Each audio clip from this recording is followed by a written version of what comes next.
محترم حاضرین کرام و معزز سامعین کرام، جیسا کہ آپ اور ہم جانتے ہیں کہ یہ ماہ شوال المکرم کا آج چوتھا روز ہے۔ رمضان کی ساعتیں ابھی ختم ہوئی ہے، عید کی خوشیاں ہم منا رہے ہیں، لیکن یاد رکھیں کہ ان عید کی خوشیوں کو ہم مناتے ہوئے اللہ تبارک و تعالی کو ناراض نہ کر بیٹھے۔ یہ جو ماہ مبارک گزرا ہے یہ بڑی رفعتوں اور عظمتوں کا مالک تھا، جو اپنی ہر ساعت میں اللہ تبارک و تعالی کی برکتیں لے کر آیا تھا، اس کی طرف سے رحمتیں اور مغفرتیں لے کر آیا تھا، اور اللہ تبارک و تعالی نے اس مہینے کی برکت سے لاکھوں نہیں بلکہ کروڑوں گنہگاروں کو جہنم سے آزاد کر کے جنت کا مژدہ سنایا۔ یہ مہینہ اس قدر رفعت اور شان والا تھا، لیکن جیسے ہی یہ مہینہ ختم ہوا ہم دیکھ رہے ہیں کہ نمازوں کے اندر ہماری غفلت پھر سے شروع ہو گئی، عبادتوں سے جو ہماری محبت تھی، جو ہماری دلچسپی رمضان کے اندر تھی، وہ دلچسپی ہماری ختم ہو گئی۔ یہ ایسا کیوں ہوا کہ ایک چاند کو ہم نے دیکھ کر عبادتیں شروع کی تو دوسرا چاند دیکھ کر ہم نے عبادتوں کو ختم کر دیا؟ اس کی کیا وجہ ہے؟ اللہ تبارک و تعالی قرآن میں ارشاد فرماتا ہے، ان الشیطان للانسان عدو مبین، بے شک شیطان تمہارا کھلا دشمن ہے، وہ تمہارے ساتھ کبھی اچھائی نہیں چاہتا، وہ تمہیں کبھی اللہ کی بارگاہ میں پہنچانا نہیں چاہتا، وہ تمہیں ہمیشہ اللہ سے دور رکھتا ہے، وہ تمہیں گناہوں کی طرف لے جاتا ہے تاکہ تم عبادتوں کے قریب نہ آؤ، عبادتوں کی لذت کو نہ پاؤ اور اللہ کے مقرب اور برگزیدہ بندے نہ بننے پاؤ۔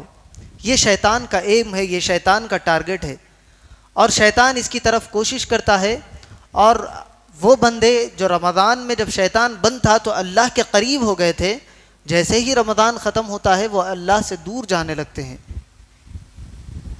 یاد رکھے، اگر انسان کا کوئی دشمن ہو، آپ کی زندگی میں اگر کسی سے دشمنی ہو جائے تو آپ اپنی دشمن کی ہر حرکت پر نظر رکھتے ہیں کہ وہ کیا کر رہا ہے، کہاں بیٹھ رہا ہے، کہاں اٹھ رہا ہے، اس کی کس حرکت سے ہم کو نقصان ہو سکتا ہے، یہ ہم زندگی میں دیکھتے ہیں۔ جس طرح اگر آسان مثال لی جائے کہ اگر ہمارے ملک کی کسی دوسرے ملک سے دشمنی ہو جائے تو دشمن ملک کی ہر حرکت پر ہمارے ملک والوں کی نظر رہتی ہے، انٹیلیجنس جس کو کہا جاتا ہے، کہ وہاں کیا چل رہا ہے، کیا ہونے والا ہے، کب کیا ہو سکتا ہے، ان کے پاس کون سے ہتھیار ہے، کس ہتھیار کا کیا پاور ہے، اس سے ہم کیسے بچ سکتے ہیں، اگر وہ استعمال کرے تو ہم کس ہتھیار کو استعمال کر سکتے ہیں۔ یہ پالیسی ہوتی ہے، یہ آگے سوچتا ہے انسان، ایک پلاننگ کے ذریعے وہ آگے کے کارروائی کو بڑھاتا ہے۔ تو وہ شیطان جو ہمارا کھلا دشمن ہے، ہمیں کتنا اس سے بچنے کی تیاری کرنی چاہیے، اس کے واروں کو ہمیں کتنا سمجھنا چاہیے کہ وہ کب آ سکتا ہے، کہاں آ سکتا ہے، کس طرح آ سکتا ہے، یہ ہم نے جانا نہیں ہے۔ ہم سمجھتے ہیں کہ کوئی انسان ٹوپی لگا لے، داڑھی بڑی کر لے تو وہ اللہ کا نیک اور برگزیدہ بندہ ہی ہوگا۔ نہیں، ایسا نہیں ہو سکتا۔ اس کی حالت میں بھی، اس کے چہرے میں بھی شیطان آ سکتا ہے، اس کی حیت کے ساتھ بھی شیطان آ سکتا ہے۔ آج ہم دیکھ رہے ہیں کہ کروڑوں لوگ عاملوں کے پاس جا رہے ہیں، اور وہ عامل نہ جس کو نمازوں کی فکر ہے، نہ وہ روزے رہتا ہے، نہ اس کی داڑھی برابر ہے، نہ وہ کوئی کام سنت کے مطابق کرتا ہے، نہ اس کو فرائض سے کوئی دلچسپی ہے، واجبات کیا ہے اس کو پتہ نہیں ہے، ایسے لوگوں کے پاس لوگ جا کر اپنا ایمان خراب کر رہے ہیں۔ اس کے بارے میں آتا ہے کہ یہ لوگ شیطان کے لوگ ہیں، یہ شیطان کے پیغمبر ہیں، یہ لوگ شیطان کے قریب بلانے والے ہیں، جو دین سے دور ہے اور دین کے نام پر لوگوں کو لے کر شیطان کے قریب جاتے ہیں۔ آگے میں اس کے بارے میں آپ کو روایت سناؤں گا۔ تو ہمیں چاہیے کہ جو شیطان جس کے بارے میں اللہ نے ہم کو آگاہ کیا کہ اِنَّهُ لَكُمْ عَدُوٌّ مُّبِينٌ، بے شک وہ تمہارا کھلا دشمن ہے۔ بعض جگہ فرمایا اِنَّ الشَّيْطَانَ لِلْإِنسَانِ عَدُوٌّ مُّبِينٌ، بے شک شیطان انسان کا کھلا دشمن ہے۔ تو اس دشمن کے بارے میں ہمیں تیار ہونا چاہیے، اس کے واروں کو ہمیں پتہ چلنا چاہیے کہ اس کے کیسے وار ہوتے ہیں، کب کب وہ وار کرتا ہے، کس طرح سے وہ وار کرتا ہے، تب جا کر ہم کوئی پلان کر سکتے ہیں، اس سے بچنے کا کوئی طریقہ نکال سکتے ہیں، ہم شیطان ہی کو نہیں پہچانیں گے تو پھر اس کے وسوسوں کے بارے میں ہمارے پاس ذہن نہیں جائے گا، پھر کیا اچھی چیز ہے کیا بری چیز ہے ہم اس کو نہیں سمجھ سکتے۔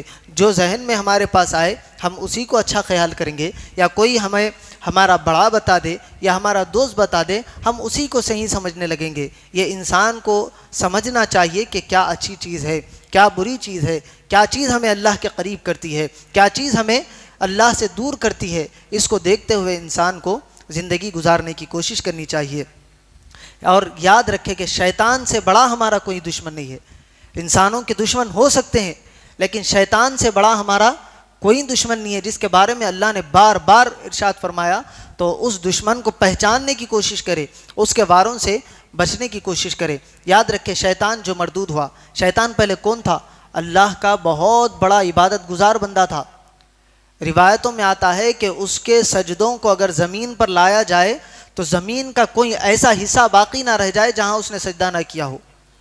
اتنے سجدے اس نے کیے، ہزاروں سال عبادت اس نے کی، یہاں تک کہ اس کو یہ مقام بھی ملا تھا کہ جنت کا اس کو خزانچی بنا دیا گیا، جیسا ٹرسٹی کہا جاتا ہے، جنت کے سارے معاملات اس کے ہاتھ میں۔ اتنا پاور اللہ نے اس کو دیا، لیکن اس کی ایک حرکت، اس کا ایک عمل، جو تکبر اس نے کیا، جو اپنے آپ کو اس نے بڑا سمجھا، وہ اللہ تبارک و تعالیٰ کی بارگاہ سے اس کو مردود کرنے کا ذریعہ بنا۔ اور یہی تکبر وہ لوگوں کے دلوں میں ڈالتا ہے کہ میں لوگوں سے اچھا ہوں، میرے پاس زیادہ مال و دولت ہے، میرے پاس زیادہ علم ہے، میں زیادہ اچھا کام کر سکتا ہوں۔ یہ جو میں ہے یہ شیطان کی طرف ہم کو لے جاتی ہے۔ اسی کے لیے اللہ تبارک و تعالیٰ نے شیطان کا پورا مکالمہ قرآن میں بارہا ذکر فرمایا کہ کیوں شیطان کو مردود کیا گیا۔ اللہ تبارک و تعالیٰ نے کہا کہ اے فرشتوں آدم کو سجدہ کرو۔ حضرت آدم علیہ نبینا و علیہ السلام کو سارے فرشتوں نے سجدہ کیا، اور ان فرشتوں میں سے بھی ہمیں یہ بات معلوم ہونا چاہیے کہ سب سے پہلے سجدہ کرنے والے حضرت جبرائیل علیہ السلام تھے، دوسرے نمبر پر سجدہ حضرت میکائیل نے کیا، تیسرے پر حضرت اسرافیل نے کیا، چوتھے پر حضرت اسرائیل نے کیا۔ یہ چار فرشتے جو مقرب اور اللہ کی بارگاہ میں بڑے برگزیدہ ہیں، انہوں نے سب سے پہلے اللہ کی بارگاہ میں سجدہ کیا۔ اور جس دن حضرت آدم کو سجدہ کرایا گیا وہ دن جمعہ کا دن تھا، اور سجدہ کتنا طویل تھا، زوال کا وقت یعنی 12 بجے جب دوپہر کی کڑی دھوپ ہوتی ہے اس وقت سے لے کر عصر کے وقت تک اللہ تبارک و تعالیٰ نے جو حکم فرمایا تھا کہ آدم کو سجدہ کرو، وہ فرشتے حضرت آدم کی عزت اور جلال کو دیکھتے ہوئے، ان کے مقام کو دیکھتے ہوئے اتنی دیر تک سجدے میں رہے۔ تو یہ جمعہ ہی کا دن تھا، تو سارے فرشتوں نے سجدہ کیا، لیکن شیطان نے کیا کیا؟ فرمایا خلقتہ من نار و خلقتہ من طین، میں اچھا ہوں، مجھے آگ سے پیدا کیا گیا، یہ انسان ہے اس کو مٹی سے پیدا کیا گیا۔ شیطان نے تکبر کیا، میں کہا، اللہ نے فرمایا فخرج فإنک من الصاغرین، نکل جا ہمارے دربار سے، فإن علیک لعنتی الی یوم الدین، تجھ پر اب بھی لعنت ہے اور قیامت کے دن تک تجھ پر لعنت برستی رہے گی۔ اور جب شیطان گیا تو آگے اس کا مکالمہ ہے، تو اس نے کہا کہ میں ایسے ہی خاموش بیٹھنے والا نہیں ہوں، مجھے مہلت چاہیے۔ اس نے مہلت مانگی، اللہ نے اس کو مہلت دی اور فرمایا کہ جو میرے نیک اور برگزیدہ بندے ہوں گے وہ تیرے جالوں میں کبھی نہیں آئیں گے۔ لیکن اللہ سے اس نے چیلنج کیا کہ میں تیرے بندوں کو ہر گھڑی، ہر آن، ہر ساعت، یہاں تک کہ موت تک ان کے پیچھا پڑا رہوں گا، جب تک ان کو مرنے نہیں دوں گا جب تک وہ ایمان نہ چھوڑ دے۔ روایتوں میں آتا ہے سکرات کے وقت موت جب مرنے والا انسان ہوتا ہے شیطان اس کے قریب آتا ہے، رشتہ داروں کی صورت میں آتا ہے، آ کر ایک ٹھنڈا پیالہ پکڑ کر کھڑا رہتا ہے اور فرماتا ہے کہ ہم اسلام پر مرے، لیکن یاد رکھ اسلام بڑا خطرناک مذہب ہے، اسلام کی کوئی حیثیت نہیں ہے، اسلام چھوڑ دے، اسلام پر مرنے کی وجہ سے ہمیں عذاب میں ڈالا گیا۔ یہ شیطان رشتہ داروں کی صورت میں آ کر اس مرنے والے کو کہتا ہے۔ اگر اس کا ایمان کمزور ہوا، وہ ڈگمگایا، تو شیطان وہاں پر کامیاب ہو جاتا ہے، جیسے ہی وہ کفریہ کلمات کہتا ہے وہ وہاں سے غائب ہو جاتا ہے اور اسی کفریہ کلمات پر اس کی موت ہو جاتی ہے، جس کے باعث اللہ تبارک و تعالیٰ اس کو جہنم میں ڈالتا ہے۔ تو یہ شیطان کے وار ہے، اس سے ہمیں آگاہ رہنا چاہیے، ہمیں یہ خبر ہونی چاہیے کہ شیطان کس طرح ہم پر وار کرتا ہے۔ پھر ہمیں بتلاتا ہے اگر کوئی نمازی پرہیزگار ہے تو اس کے دل میں خیال آتا ہے کہ میں نماز پڑھ رہا ہوں، میں اچھا ہوں، یہ بھی میں انسان کو لے کر ڈوب جاتی ہے. میں ذکر کر رہا ہوں، یہ اچھا ہے، یہ بھی میں انسان کو لے کر ڈوب جاتی ہے. میں نماز نہیں پڑھ رہا ہوں، دوسرے پڑھ رہے ہیں، یا میں پڑھ رہا ہوں دوسرے نہیں پڑھ رہے ہیں. یہ اس طرح کے جو خیالات آتے ہیں یہ بھی شیطان کی طرف سے ہوتے ہیں. جیسے ہی یہ خیالات آئے ان خیالات کو دفع کرے اور اللہ کی بارگاہ میں توبہ و استغفار کرے. اگر انسان اس خیالات کی میں بہہ گیا اور ایسی ہی زندگی گزارتے چلا گیا کہ میں نمازی ہوں، میں پڑھنے والا ہوں، میں ذکر و اذکار کرنے والا ہوں، یہ میں انسان کو لے کر ڈوب جاتی ہے. یاد رکھے ایک واقعہ نزہۃ المجالس میں غالباً ذکر کیا گیا کہ دو بھائی تھے، دونوں گراؤنڈ فلور پر ایک فرسٹ فلور پر رہا کرتے تھے. گراؤنڈ فلور والا بھائی بڑا عیاش تھا، زندگی اس نے تمام گانے بجانے، ناچنے میں، شراب میں، زنا میں گزار دی. اور دوسرا بھائی جو فرسٹ فلور پر رہا کرتا تھا وہ ہمیشہ اللہ تبارک و تعالیٰ کی عبادت میں اپنی زندگی کو صرف کر دیا کرتا. یہاں تک کہ 80 سال کی عمر اس بڑے بھائی کی ہو گئی. اور اب وہ اس بڑے بھائی کے پاس آیا شیطان، آ کر کہنے لگا کہ آپ نے ساری زندگی اللہ کے لیے وقف کر دی، اپنے بھائی کو دیکھے وہ کتنا انجوائے کر رہا ہے، دنیا کی لذتوں کو بھی لے رہا ہے، آپ بھی کچھ وقت نکال کر دنیا کے بارے میں جانے، اس کی لذتوں سے آشنا ہو، پھر اللہ کی بارگاہ میں توبہ کر لینا. 80 سال کی عبادتیں ہیں اس شخص کے پاس. آیا، آ کر کہنے لگا. وہ بڑے بھائی تھوڑا سا بہک گئے. ان کو خیال ہوا کہ تھوڑی دیر نیچے جائیں گے، بھائی کے ساتھ بیٹھیں گے، عیاشی کریں گے، اس کے بعد پھر آ کر اللہ کی بارگاہ میں توبہ استغفار کر کے عبادت میں لگ جائیں گے. یہ خیال آیا. یہ بڑے بھائی اپنے اوپر کے کمرے سے نکلے. ادھر چھوٹے بھائی کو اللہ نے ہدایت دی.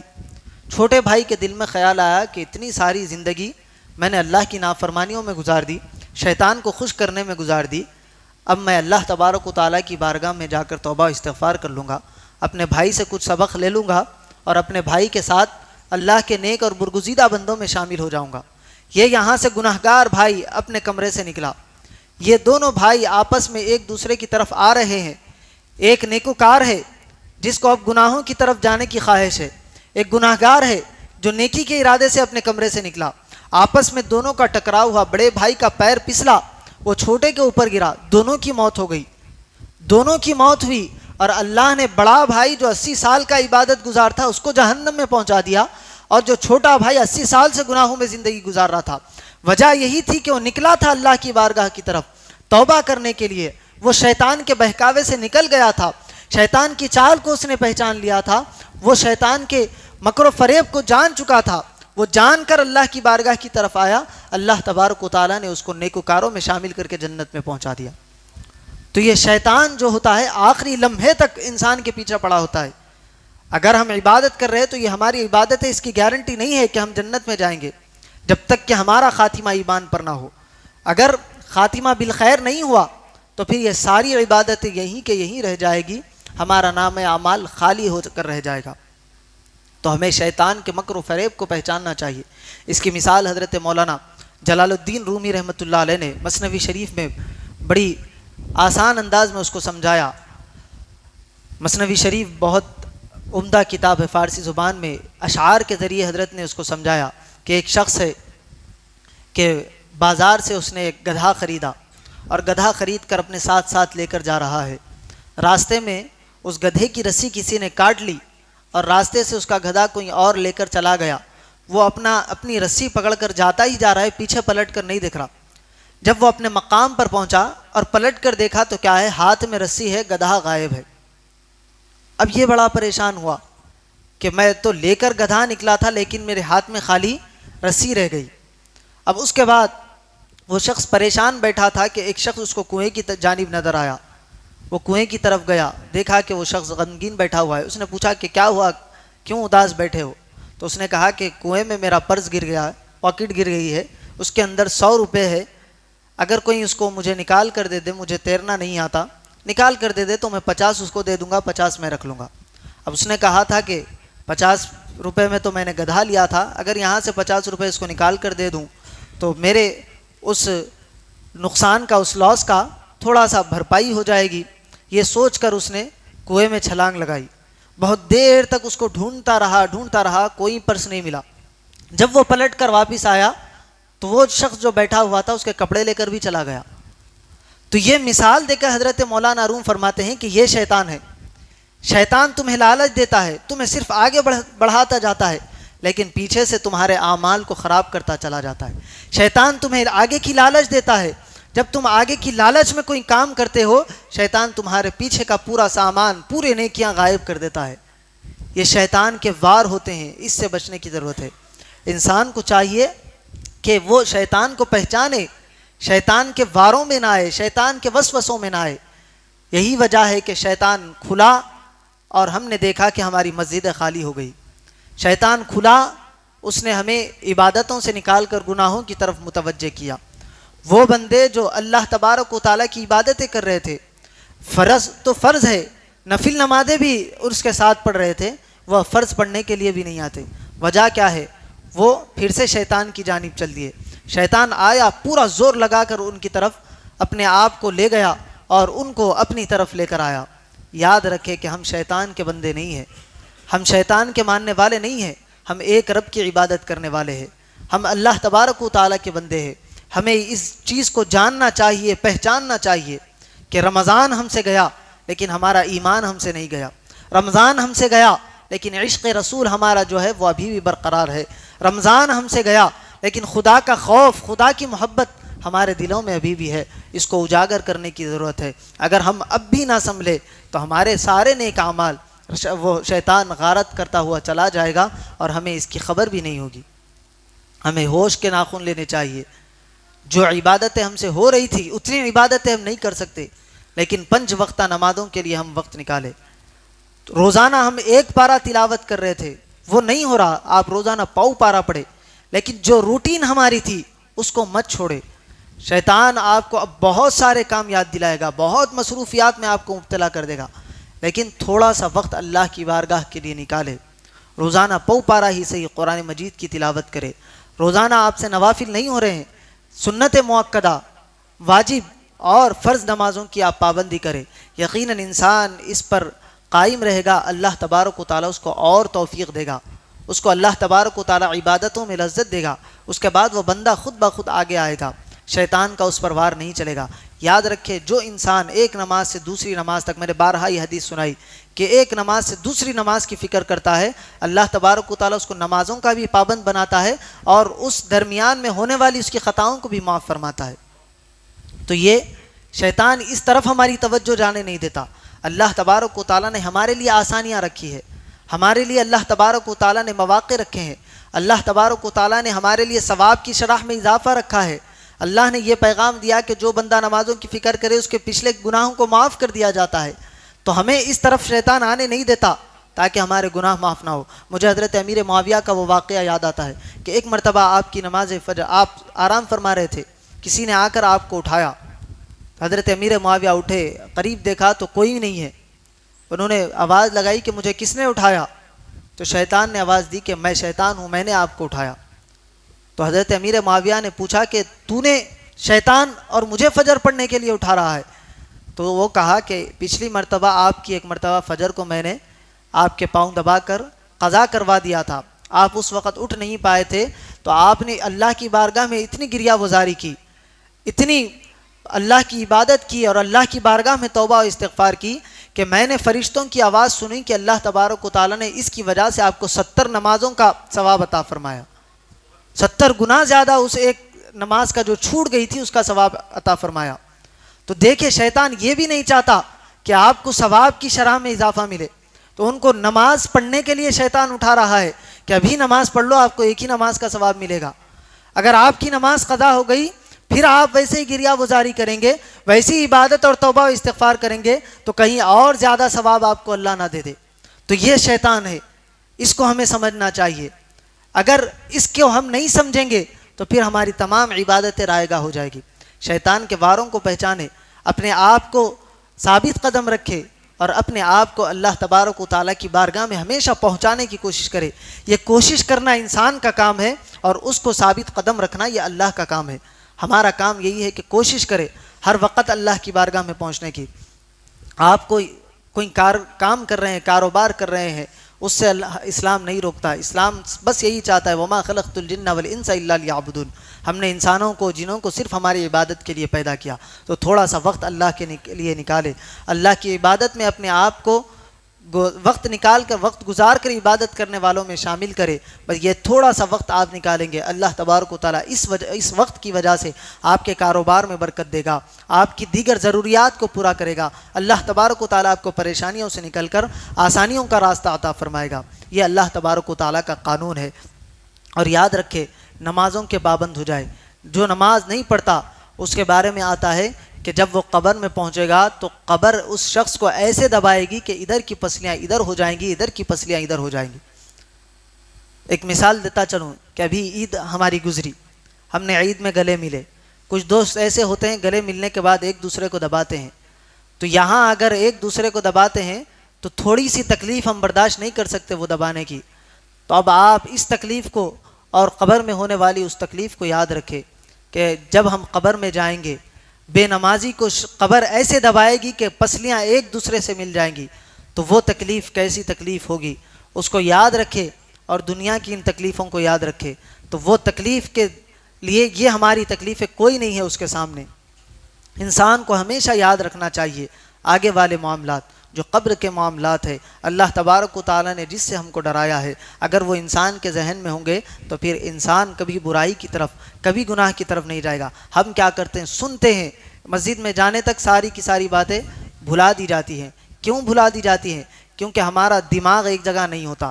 ہمارا دماغ, ہم یہاں پر بیٹھے ہوئے ہیں لیکن ہمارا دماغ کاروبار میں, ہمارا دماغ کہیں اور. یہ بھی شیطان کی طرف سے ہوتا ہے. شیطان کبھی انسان کو ایک جگہ رہنے نہیں دیتا, کیونکہ انسان کا اگر دماغ چلنا شروع ہو جائے, جو نعمتیں اللہ نے اس کو دی ہے وہ انسان سوچنا شروع کر دے, تو پھر کبھی گناہوں کی طرف نہ جائے. تو شیطان اس طرف ہمیں آنے ہی نہیں دیتا.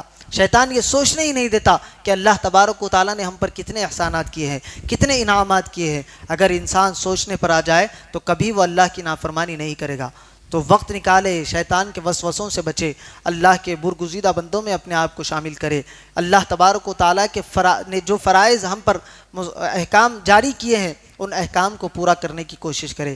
کوشش کرنا ہمارا کام ہے, اس کو منزل مقصود تک پہنچانا رب تبارک و تعالیٰ کا کام ہے. یہی پیغام کے ساتھ ہم اپنے خطاب کو ختم کرتے ہیں کہ اللہ تبارک و تعالیٰ ہمیں نمازوں کا پابند بنائے, ذکر و اذکار کرنے والا بنائے, عبادتوں میں خشوع اور خضوع پیدا فرمائے, شیطان کے وار سے, شیطان کے وسوسوں سے ہماری حفاظت فرمائے. وصلی اللہ تعالی وسلم علی خیر خلقی سیدنا محمد وعلی آلہ واصحابہ اجمعین والحمد للہ رب العالمین.